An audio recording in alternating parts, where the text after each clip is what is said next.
Welcome to Washington Today on C-SPAN Radio from Monday, June 24th, 2024. Today is the 2-year anniversary of the release of the Supreme Court's Dobbs decision that overturned the Roe v. Wade constitutional right to abortion. We'll hear from Vice President Kamala Harris, former President Donald Trump, and some members of Congress about how voters should view this anniversary in this election year. First presidential debate is in 3 days. It'll be hosted by CNN, and spokespeople for the Donald Trump and Joe Biden presidential campaigns have been going on cable news stations talking about what to expect. Today, Trump Press Secretary Karoline Leavitt got into it with CNN's Kasie over debate moderators. Treasury Secretary Janet Yellen is in Minneapolis announcing a $100 million initiative to produce more affordable housing. Virginia Governor Glenn Youngkin speaks at a Commerce Department summit designed to bring foreign job-creating investment to the United States. Israeli Prime Minister Benjamin Netanyahu says the intensive phase of Israel's military operations in Gaza will soon end, and he stands by his earlier comments that the U.S. has been holding back weapons shipments to Israel. A State Department spokesperson responds. Secretary of State Antony Blinken releases the annual Trafficking in Persons report, highlighting the effect of the digital world that makes it easier for traffickers to trap victims, but also makes it easier for rescuers to try to free them, catch and expose the traffickers. And U.S. Surgeon General Dr. Vivek Murthy answers critics of his proposal to put a warning label on social media platforms saying that they may be harmful to young people's mental health. Story from the New York Times: 2 years after the Supreme Court overturned Roe v. Wade, unleashing a cascade of state-level abortion bans and prompting an angry political backlash, Democrats are marking the anniversary by highlighting the role former President Donald J. Trump played in ending the constitutional right to an abortion.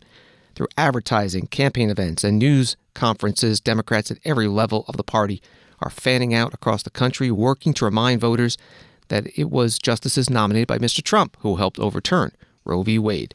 That story from the New York Times. Vice President Kamala Harris held a campaign rally at the University of Maryland, College Park. Today, our daughters know fewer rights than their grandmothers.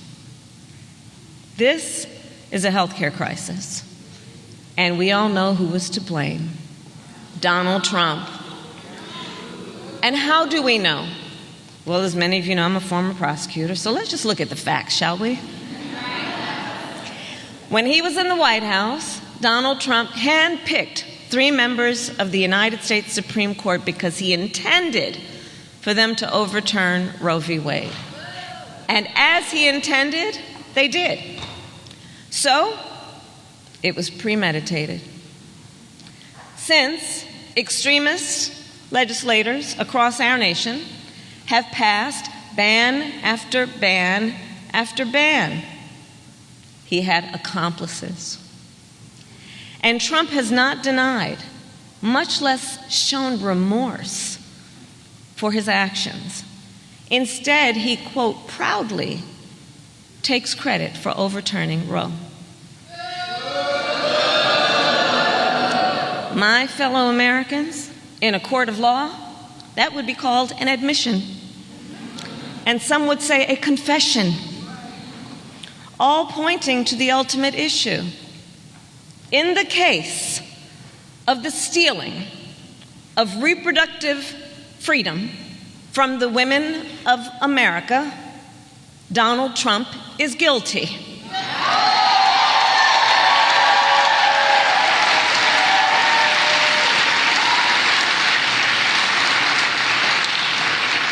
And over the past 2 years, we have seen the impact of these Trump abortion bans, the horrific, heartbreaking reality that women have been facing every single day in our country. Women have been refused care during a miscarriage, turned away from the emergency room, and only given care when they develop sepsis. We have seen attacks on IVF, women denied the freedom to make some of the most personal decisions in their lives. And understand, as much harm as he has already caused, a second Trump term would be even worse. His friends in the United States Congress are trying to pass a national ban that would outlaw abortion in every single state, in states like New York and California, and even right here in Maryland. And we all know if Donald Trump gets the chance, he will sign that ban. And how do we know? Well, when Congress tried to pass a national ban in 2017, he endorsed it. And he promised to sign it if it got to his desk. And now he wants us to believe he will not sign a national abortion ban. Look, enough with the gaslighting. Vice President Kamala Harris at the University of Maryland College Park today. Vice President Harris expected to be renominated as the Democratic vice presidential nominee, along with President Biden renominated as the Democratic presidential nominee in the upcoming Democratic National Convention. Former President Donald Trump, the presumptive Republican presidential nominee this year, spoke at the Faith and Freedom Coalition conference in Washington, D.C. on Saturday, thanking by name the Supreme Court justices who voted 2 years ago in the Dobbs decision overturning Roe v. Wade. They are Samuel Alito, Clarence Thomas, John Roberts, Brett Kavanaugh, Neil Gorsuch, and Amy Coney Barrett. He said for the wisdom and the courage they showed on this long-term, very contentious issue. This has been a long time. It's been fought. And here's more from Donald Trump's speech. Well, thanks to these justices, we have also achieved what the pro-life movement fought to get for 49 years. And we've gotten abortion out of the federal government and back to the states, the way everybody and all legal scholars always said it should be. Nobody thought that would happen. That's what they wanted to do. The whole thing was they wanted the Roe v. Wade was federal, and they wanted it all back in the states where the people could vote and make their decisions. It's now up to the will of the people in each state. Some states will be more conservative, other states will be more liberal. It's happening now. You see the votes are all taking place. And it's the way every legal scholar and just about all the Democrats and all the Republicans and conservatives and liberals, they all wanted it that way. And we did something that was amazing. The big problem was it was caught up in the federal government, but the people will decide, and that's the way it should be. The people are now deciding, and some states are a little bit more conservative, and some states are much more liberal. Former President Donald Trump, presumptive Republican presidential nominee this year at the Faith and Freedom Coalition conference in Washington, D.C. on Saturday. From an AP article, nearly two-thirds of Americans said abortion should be legal in at least some cases, according to the AP NORC poll conducted last summer. The survey also found that 6 in 10 U.S. adults thought Congress should pass a law guaranteeing access to legal abortion nationwide. Some members of Congress also marking this anniversary. Here's Susie Lee, Democrat from Nevada. Hey everyone, I'm Congresswoman Susie Lee. It's been 2 years since the fall of Roe v. Wade, which protected a woman's right and freedom to make her own choices about her own body. Since then, anti-choice extremists have taken on not just a national abortion ban, but also a woman's right to have in vitro fertilization and even contraception. We know with a nationwide abortion ban, that would mean even here in Nevada, women would lose their fundamental freedoms. Please know that I'm fighting in Congress to protect women's freedoms, and I won't let the far right get away with controlling women's bodies. Congresswoman Susie Lee, Democrat from Nevada, posting that video today on X. Senator Bill Cassidy, Republican from Louisiana, writing on X, SCOTUS 2 years ago returned the issue of abortion to the people and their representatives. It's a hard conversation, but one that must be had with respect for both the mother and the voiceless unborn child. I'll always be unapologetically pro-life. Senator Cassidy attached a video of his statement on this topic at a recent hearing. My Democratic colleagues want you to think that Republicans believe terrible things. They'll attempt to normalize a decision to abort a child. But a Republican would say that you can't normalize a procedure, at least this Republican, in which the intent is to end a life. Don't be misled. This is a life. This is a life. Does anyone say that that child is not a life? How could you not? I'm a doctor. I see that you have to take care of that mama. You have to take care of that mama. But you have to recognize that there is another life there as well. This is not just a collection of cells. This is a child that, if delivered, will live. and maybe this one too, and that one as well. So let's have a national dialogue. Let's actually explore this as opposed to exploit it for political advantage. In medical school, I was taught to care for every patient who walks in the door and to recognize that when a woman is pregnant, there are two patients there. And the second that baby gets there, it doesn't matter how small and how vulnerable, how unsustainable, how weak. The doctors, the nurses, the institution does everything they can to save their life. And by golly, don't you want them to do that? Don't you want the people who are entrusted with the health care to have that ethic? I believe that the responsibility to protect and save the child shouldn't be determined by the arbitrary difference of being inside or outside the womb. I am unapologetically pro-life. Scientifically and morally, there's no difference in the value of a child whether she is in her mother's arms or whether she is in her mother's womb. The science is clear. This is just not a clump of cells. And this is a difficult poster to look at.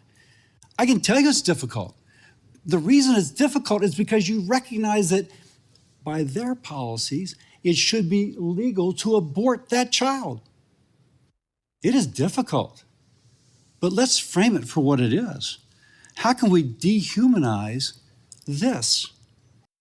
Senator Bill Cassidy, Republican from Louisiana, at a recent Senate hearing, he posted that clip today on X on the second anniversary of the Supreme Court's decision in Dobbs v. Jackson Women's Health Organization, which overturned the Roe v. Wade decision of 1973, conferring a constitutional right to abortion.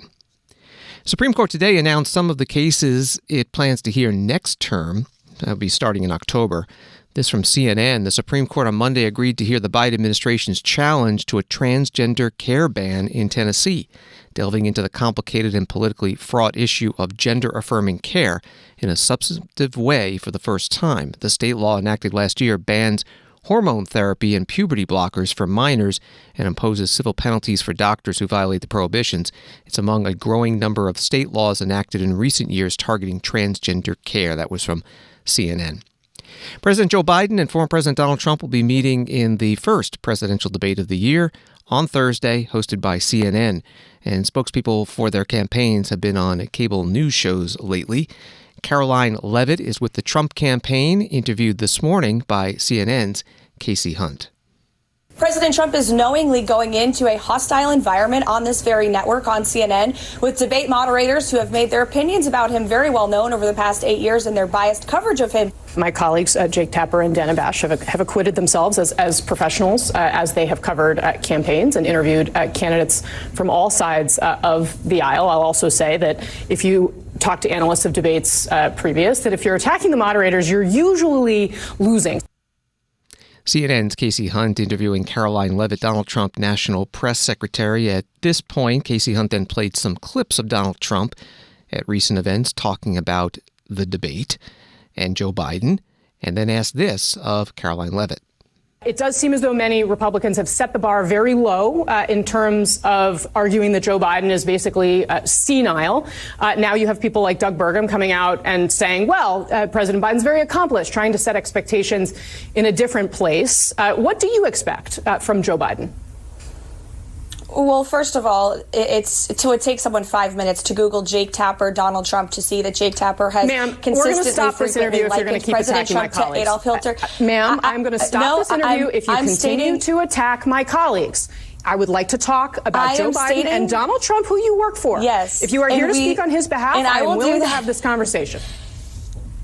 I am stating facts that your colleagues have stated in the past. Okay. Now, I'm sorry, guys. We're going to come back out to the panel. Karoline, thank you very much for your time. You are welcome to come back at any point. She is welcome to come back and speak about Donald Trump, and Donald Trump will have equal time to Joe Biden when they both join us now at later this week in Atlanta for this debate.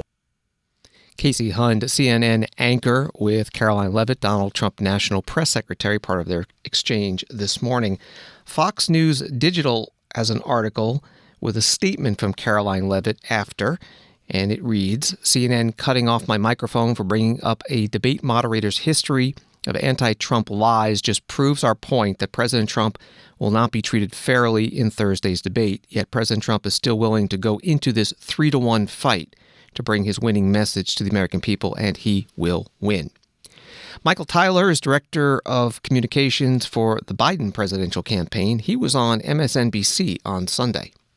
Donald Trump knows he's not playing to a MAGA rally. He knows he's going to be playing to a general election audience for, frankly, the first time in this campaign so far. But the issue for Donald Trump is not going to be his demeanor on the debate stage. The problem for Donald Trump is going to be everything that actually comes out of his mouth, because we've seen since he lost the 2020 election and snapped, he's become even more unhinged, more extreme. The things that he is talking about doing are even wilder and more extreme than what we saw when he last held power.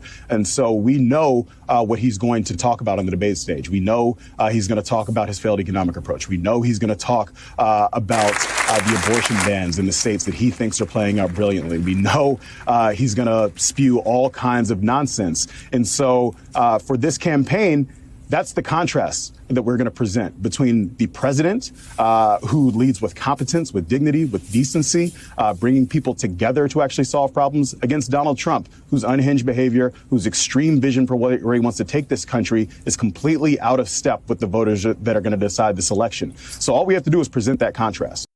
Michael Tyler, director of communications for the Joe Biden presidential campaign on MSNBC on Sunday. The applause you heard was MSNBC rolling in some video during that interview. And the CNN presidential debate is Thursday. C-SPAN's coverage begins at 8 p.m. Eastern, and the debate is at 9 p.m. Eastern. We will have a simulcast on C-SPAN radio, television, cspan.org. It'll be streamed there and on the C-SPAN Now mobile app. And then after the debate, scheduled to run an hour and a half, we will get your reaction by phone and social media. All begins Thursday at 8 p.m. Eastern. Story from The Hill. Congresswoman Anna Paulina Luna, Republican from Florida, will move within days to force a vote on having the House Sergeant-at-Arms forcibly bring Attorney General Merrick Garland before the House by holding him in inherent contempt over his refusal to turn over audio of President Biden's interview with Special Counsel Robert Hur. Luna sent a letter to her colleagues Monday saying she will call up her inherent contempt resolution in the next few days. When she raises the question of privilege, leaders will have to schedule action on the resolution within 2 legislative days. That was a story from thehill.com. This is Washington Today.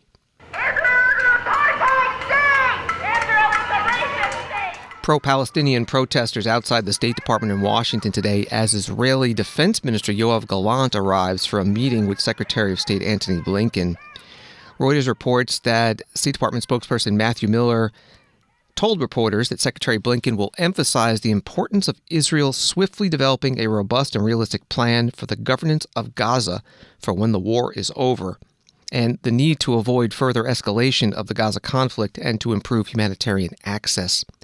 Matthew Miller was also asked about remarks by Israeli Prime Minister Benjamin Netanyahu on Sunday, saying that military operations in Gaza will be reaching a less intensive stage and that he, the Prime Minister, stands by his recent statements that the U.S.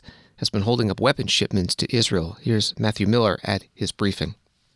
The Israeli Prime Minister said that the fighting, specifically in Rafah, is winding down. The intense fighting is winding down. What have they told you specifically on that issue? Have they given you a timetable or what have you? And what is your assessment of what that means exactly, that it's winding down according to Israel, and with the risk playing up north? So I don't want to get into too much detail about our conversations with respect to these matters, but they have told us much the same of what you have seen them now say publicly, which is that they are getting close to an end to major combat operations in Rafah. And so I will let them speak to what that means and what future deployments will look like. But from our perspective, what it means is the importance of working on all these plans for the day after the conflict, because we don't want to see in Rafah what we've seen in Gaza City and what we've seen in Khan Yunis, which is the end of major combat operations, and then the beginning of Hamas reasserting control and reasserting activity in those areas. And we have been quite consistent that for there to be an enduring defeat of Hamas, there needs to be a plan for what replaces them. And what replaces them needs to be Palestinian-led governance. It needs to be realistic security plans. It needs to be realistic reconstruction plans. And that's what we continue to work towards with our Arab partners in the region, and as we continue to push the government of Israel to properly consider. Yeah. Thank you. The Prime Minister of Israel also said over the weekend, or claimed, that the U.S. That Israel has seen a dramatic decrease in U.S. munitions to Israel. Could you explain to us what the Biden administration understands from his word decrease, and whether that's correct? I don't understand what that comment meant at all, in the same way that I didn't understand the comments that we discussed last week when we heard them make similar claims. We have paused one shipment of high payload munitions. That shipment remains on pause. It remains under review. There are other weapons that we continue to provide Israel, as we have done going back years and years, because we are committed to Israel's security. And there has been no change in that, so I'm not sure what those comments refer to. Can you comment at all on whether there has been a change in the amount or surging of weapons at the start of this conflict versus now, and whether that might have... So I can't give you a kind of week by week, month by month outline of the amount of weapons. There are weapons commitments that we have made to the government of Israel going back years. We've talked about this some before, about how there are times when they order from us, pay the United States for, let's say just for example, 20,000 of a particular munition, and they take delivery when they make the order of 5,000, and there remain 15,000, and they come back to us and ask for more. Obviously, they were making intense requests at the beginning of the conflict, and we were fulfilling those requests. They continue to make requests, and we continue to fulfill those requests. So I can't tell you whether they are lower today than they were in October. It may be either because they have requested less or they've run up against headroom. I can't give you that kind of sort of graphic description, but overall, the programs have not changed. We continue to meet the requests that they have made to us. We continue to meet our statutory obligation to ensure that Israel remains a qualitative military edge over other countries in the region, and that will continue to be our policy because our commitment to Israel's security is ironclad. State Department spokesperson Matthew Miller at his daily news conference at the State Department in Washington.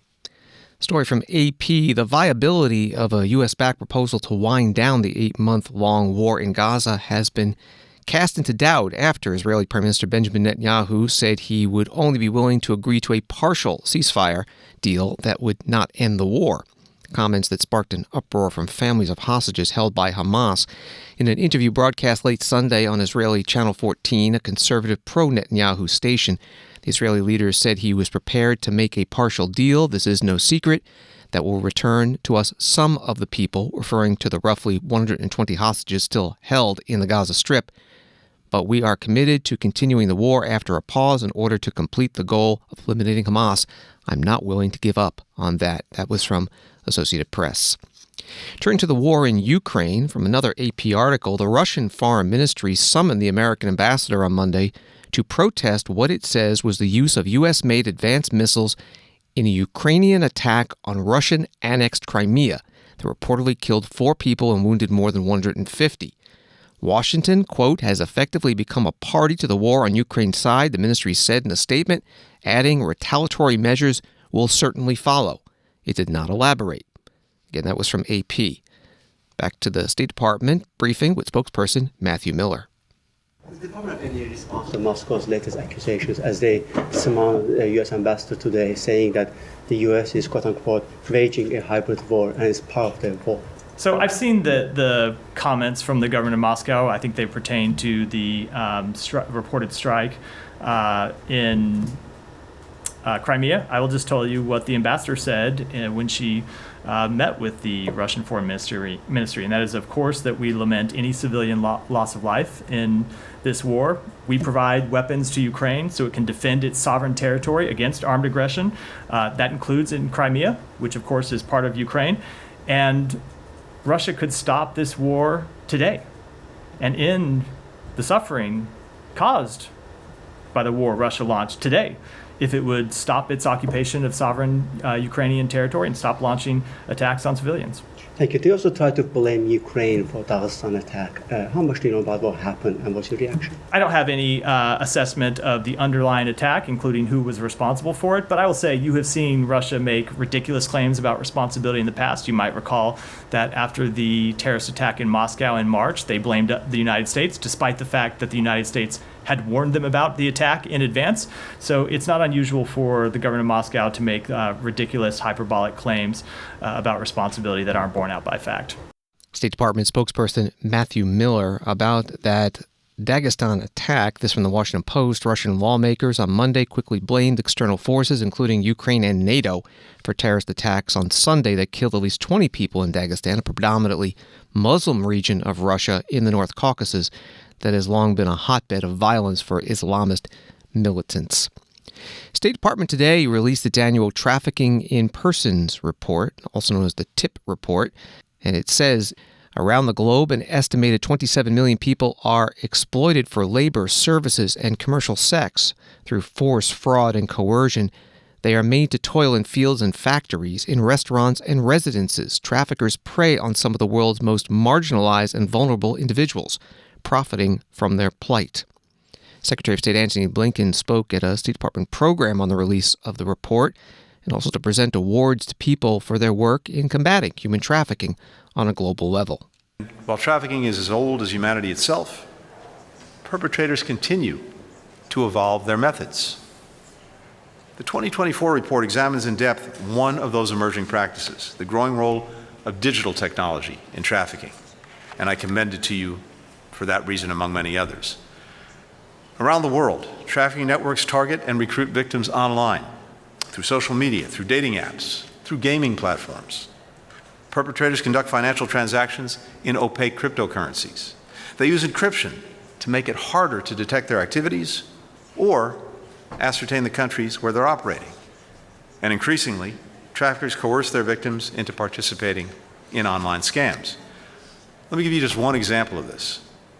Traffickers used fake job listings to lure individuals away from their homes with the promise of well-paying jobs. Instead, they were taken to an isolated guarded compound in Burma where their phones were confiscated.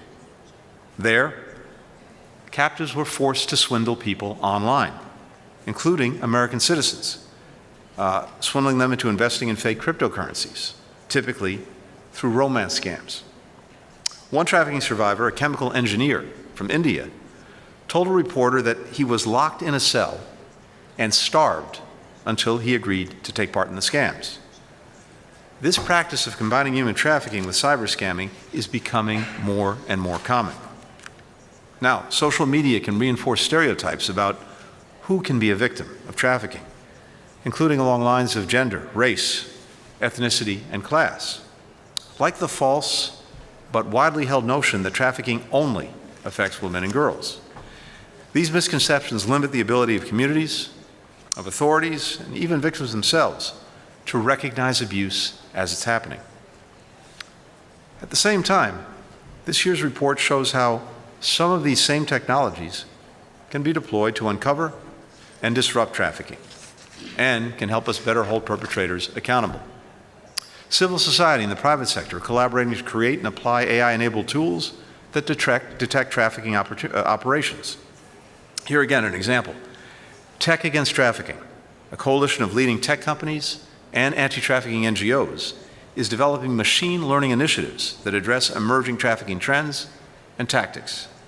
This allows advocates and governments to identify and share new vulnerabilities, as well as to more effectively track down and prosecute trafficking schemes, all the while preserving the anonymity of the victims. Secretary of State Antony Blinken at the State Department on the release of the 2024 Trafficking in Persons report. Washington Today continues in a moment.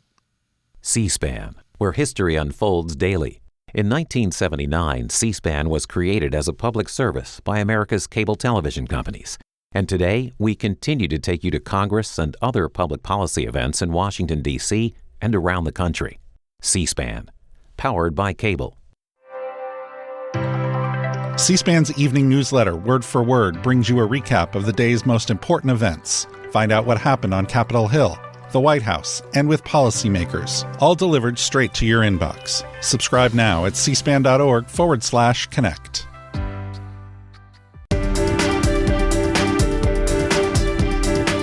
Welcome back to Washington Today, available as a podcast on the free C-SPAN Now mobile app and wherever you find your podcasts.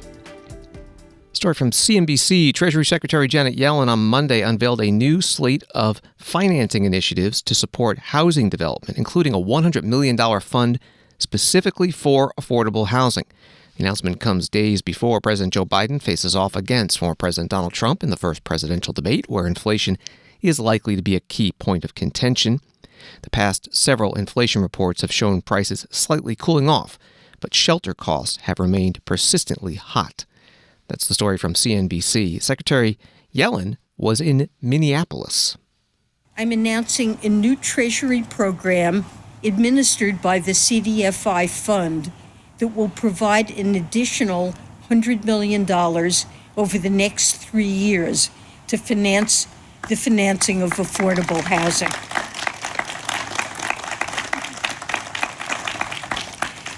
It uses revenues the Treasury will be receiving in connection with our investments in community financial institutions through the Emergency Capital Investment Program. This new program will be primarily focused on increasing the supply of affordable housing. We look forward to designing it over the coming months to make sure that we're putting these new funds to their most effective use. Second, earlier this year, we worked with the Department of Housing and Urban Development to permanently extend the federal financing bank's low-cost lending that helps finance affordable multifamily housing developments. We estimated this would help preserve or create 38,000 affordable units over the next decade. And I'm now glad to announce that we're exploring a major improvement to bolster this initiative by bringing greater interest rate predictability to participating state and local housing finance agencies.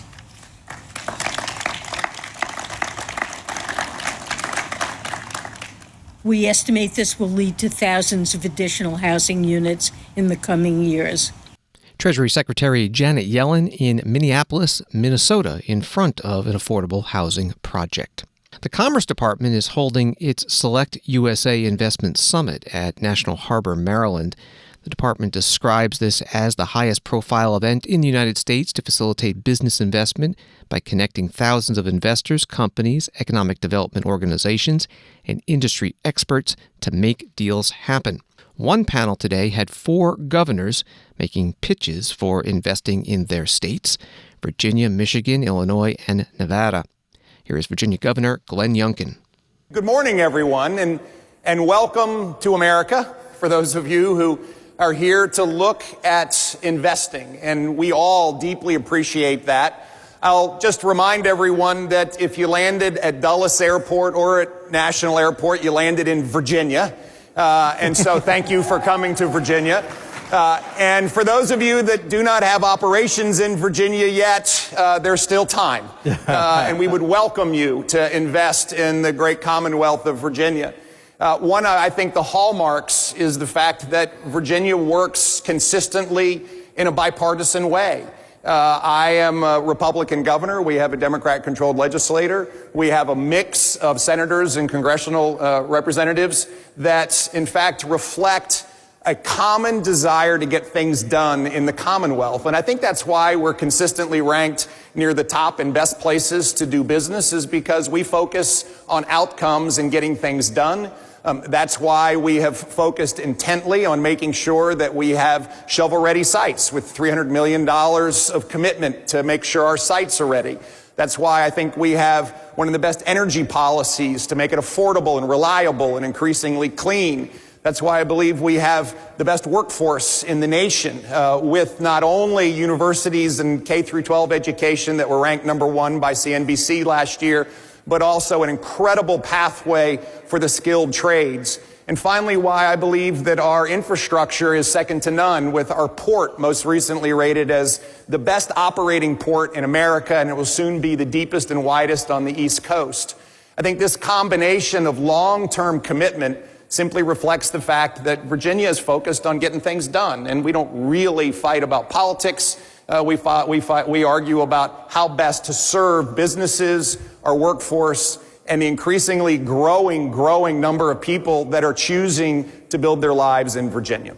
Virginia Governor Glenn Youngkin, a Republican, on a panel with other governors at the Commerce Department Select USA Investment Summit held at National Harbor, Maryland. Those governors coming from Michigan, Illinois, and Nevada. The Commerce Department website says that since its inception, the Select USA program has facilitated more than $200 billion in investment, creating and or retaining over 200,000 U.S. jobs. Wall Street today, the Dow up 260, NASDAQ down 192, S&P down 16. It has been 1 week since the U.S. Surgeon General, Dr. Vivek Murthy, called on Congress to enact a Surgeon General's warning label on social media platforms, stating that social media is associated with significant mental health harms for adolescents. Today, Surgeon General Murthy was at the Aspen Institute Ideas Festival in Aspen, Colorado, and asked about how he might respond to the critics of his plan. Sitting beside him was Kaya Henderson, former chancellor of the Washington, D.C. public school system, asked about the Los Angeles school system banning phones during school time. You've no doubt felt all sorts of forms of support over the last few days, including a bipartisan pairing of senators who have been working with you on legislation. It will take legislation to attach warning labels. There's probably also been some critiques about this proposal. What are the major ones? And just sort of across the landscape, where are you hearing pushback? So I'd say probably from two places. One from people who say, is a warning label going to do anything? People are just going to ignore it. And it's an important question we should always ask, is intervention going to be effective, right? The good news is here we actually have a lot of data from tobacco and alcohol labels that tells us that these labels are in fact effective, and particularly with tobacco labels, they've been shown to be effective in increasing awareness and in changing behavior, right, which is what we want. There's a testing process that you go through in the creation and implementation of these labels to make sure you're designing it to maximize for the outcome. I'd say the other piece, the question that has come up is, is the research really solid enough for us to say that there are harms? And here's where I think it's important to look at the big picture. Are there some open research questions we still want to answer? Yeah, of course, there are research questions. Actually, we laid many of these out in our advisory last year. We want, for example, to know more about what types of use are most likely to cause harm. We want to know, are there particular times of day or are there particular backgrounds of children that put them at increased risk? We want to know more about how the harms are coming through and who's at highest risk. But make no mistake, we know enough right now in terms of the data from studies, the data from surveys in terms of what kids are telling us, the data from just hundreds, if not thousands, of case studies and examples that tell us there are real harms here. And this was at an alarming level years ago. And so I think about this just really in terms of in a medical scenario. When you have an emergency, right, you have to quickly assess what's at stake, what's at risk, what you know, and then you've got to take action, right? So when I have a patient who's in front of me, who's coming in unconscious with a blood pressure that's really low, and who's got a fever, right? I'm going to quickly have to assess what are the possible things that could do that, right? Do they have an infection that's spread to their bloodstream and is dropping their pressure? Are they having a severe allergic reaction to nuts or something else? And we're seeing the result of that. Are they having a heart attack? And that's actually compromising their heart's ability to pump, and that's why their blood pressure is low. And I've got to quickly move forward in treating. If I say, you know what, let me wait 48 hours for the blood cultures to come back, which is how they often take, and then maybe I'll make a decision about giving antibiotics, the patient's life will be put at risk. They may die. And this is a scenario where we actually have enough data to take action. And if we just say, hey, you know what, let's wait and invest more and answer some more research questions and then we'll take action, we will be even later than we are now. Social media has been around for 20 years. Companies have had 2 decades to make them safer, to more equally as importantly demonstrate with scientific evidence that they're safe for our kids. Simply allowing the status quo to proceed, I think, is a dereliction of duty when it comes to protecting our children. Yep. Thank you. So I have a quick phone a friend question for Kaya. It's kind of like asking Michael Jordan about who did what in the game last night. As a former leader of a major public school district, you may have noticed that the LA Unified recently made the decision to prohibit having cell phones in schools. It's a big step. Of course, it's a local matter, as is public education, but do you have any thoughts about that? Yeah. I think it is, I think it's great. Yeah. I think it's an exercise in educators taking back their power and their expertise. We've known that cell phones are a distraction in school. My highest performing school in Washington, D.C., Banneker High School, when you walk in the doors, what you see is cell phones everywhere because the kids leave them at the door and they go inside, because inside is focus, inside is community, inside is mentorship and relationship, inside is play, and that is the thing that is making those young people, in addition to amazing educators and a rigorous curriculum, the top performing school in DC. And so I think lots of educators have known this, but we have waited for regulation, and I think, deregulation actually harms, poor people, marginalized people the most. And we've seen what has happened for 20 years. And I think educators are now saying, no more, we're going to do what we can in our locus of control. Kaya Henderson was the chancellor of Washington, D.C. public schools from 2010 through 16. Now the CEO of Reconstruction and co-host of Pod Save the People at the Aspen Institute Ideas Festival in Aspen, Colorado. And also there, the U.S. Surgeon General, Dr. Vivek Murthy, moderating Dan Porterfield, Aspen Institute president and CEO. Another Capitol Hill sports tradition continues this week. Senator Shelley Moore Capito, Republican from West Virginia, with a preview video. The 16th annual Congressional Women's Softball Game is coming up on June 26th. This game raises money for the Young Survival Coalition, an important organization that supports young women diagnosed with breast cancer. I am honored to once again be a captain for Team Congress. I'm hoping we win this year, and I encourage everyone to watch and support a great cause. Senator Shelley Moore Capito, Republican from West Virginia, posting that video on X. The Congressional Women's Softball Game started in 2009 as members of Congress versus campaign staffers, and then the next year it switched to members of Congress versus journalists, which continues to this day, and the journalist squad goes by the name Bad News Babes. This year's game, June 26th, starts at 7 p.m. Eastern at Watkins Elementary School in Southeast Washington, D.C. Tickets are $10. Thanks for listening to Washington Today. Subscribe to C-SPAN's free evening newsletter word for word. You'll get the stories making headlines in Washington sent to your inbox every day. Sign up at cspan.org/connect. Have a good night.